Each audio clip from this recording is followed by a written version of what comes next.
For most typical African children, there is not much hope.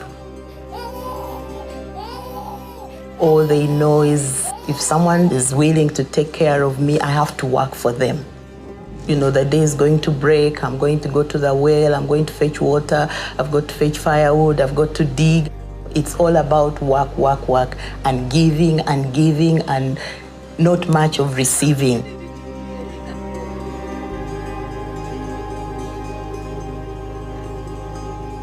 If they don't develop socially, if they don't come out to live a value-based life and begin to think wider than what they are seeing, then they will not be able to develop their countries.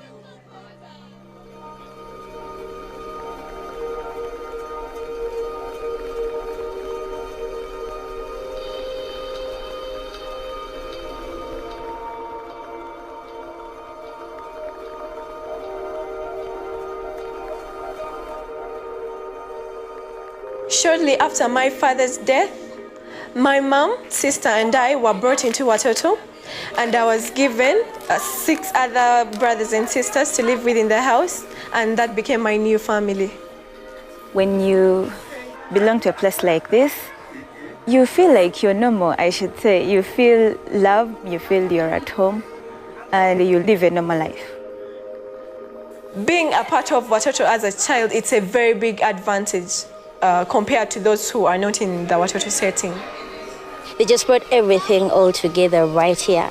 We have our own clinic, and just recently they started up a farm growing vegetables and all that. We have a school up on the hill. We have a vocational institute. When we go out to the local community, people out there look at us and they are like, you guys are really blessed, you guys are privileged, you guys have this very big opportunity. And truthfully, it is true. And when I look at it, I'm like, oh God, I think I am on your best list, because it's good.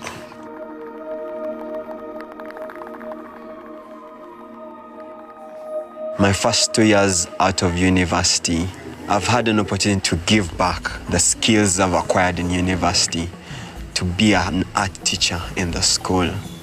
So being their teacher, I had a bigger job to motivate them, to propel them forward, to build the esteem that they had lost, to keep telling them that they can make it, because they struggle to believe in themselves, especially the boys, to tell them that life ahead is better than their past. They need to see what Watoto has done and believe it and take on the leadership challenge that they have ahead of them. There is a lot of potential in Africa that has not been tapped. But that potential needs good leadership, real good leadership. We need people that are responsible, people that are self-motivated, people that believe in their countries, people that are influencers, you know, that they are not just there for themselves, but want to pass on a legacy. And that's what Watoto has been doing with the children. You know, Watoto has done so much for me.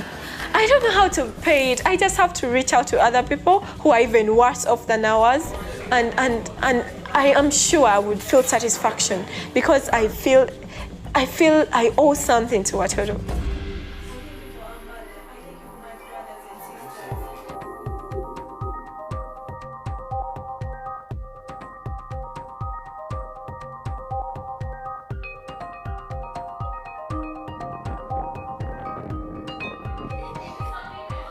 Sometimes I sit back and I think about how my life would have been like without support and without encouragement from my sponsors, my mom, my teachers, and my pastors. Life would be so miserable. I have a feeling I would be gone. Maybe I would have been involved in drugs. I don't know, maybe I would have been impregnated and married off somewhere. And you know, as human beings, we all want a sense of belonging. We all want someone to offer a shoulder for us to lean on. So that is what everyone needs. So if you're that shoulder, just offer it to someone who needs it. Africa is a continent of great suffering, but it's also a continent of great potential. The children you've just seen are a part of a brand new generation of young leaders being raised to transform our nation, and we hope eventually the continent as it spreads all over Africa. Watoto is far more than children's villages. In Uganda, thousands of babies are abandoned every year in hospitals, police stations, at the side of the road. And Baby Watoto is our response to this great need. So these precious little ones are rescued and cared for at one of the 3 beautiful facilities we've been able to build. Here they're loved, nurtured, and nursed back to health. And when they're older and healthy enough, they graduate to a Watoto Children's Village. In northern Uganda, over 30,000 children were stolen from their homes and forced to become child soldiers. Through Project Gulu, former child soldiers have been resettled into families. Child mothers have been empowered, and the hospital in Gulu has been refurbished. Peace and stability has returned, and Gulu has become livable again. But children aren't the only ones suffering in Africa. The most wounded and marginalized people in Africa are her women. Millions have been abandoned and vulnerable, HIV positive, and totally without any hope.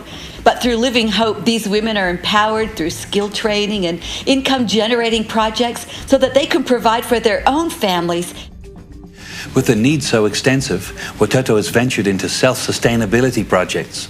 A goat farm has been developed to produce milk to feed our babies. Food is grown and livestock reared on Watoto farms to supply our villages, as well as to sell into the local markets. Furniture making and mechanics reduce our operating costs, as well as provide a training component for some of our vocational students. Watoto is now at the place where the model can be replicated throughout Africa. In 2012, Watoto was launched into Juba, South Sudan. This will be the first of many Watoto models developed all over Africa. But Watoto is much more than a childcare organization or a Living Hope program for vulnerable women. Watoto is a church. The church is about love. It's about justice. It's about kindness. And when you live that out in community, you can transform your community. Jesus is above everything, and he is at the center of everything we do. Jesus, through the church, can change a person, he can change a community, and he can change our world. We could never do what we do without the faithful partnership of friends and sponsors just like you from all over the world. Marilyn and I want to thank you for coming alongside us in this kingdom cause.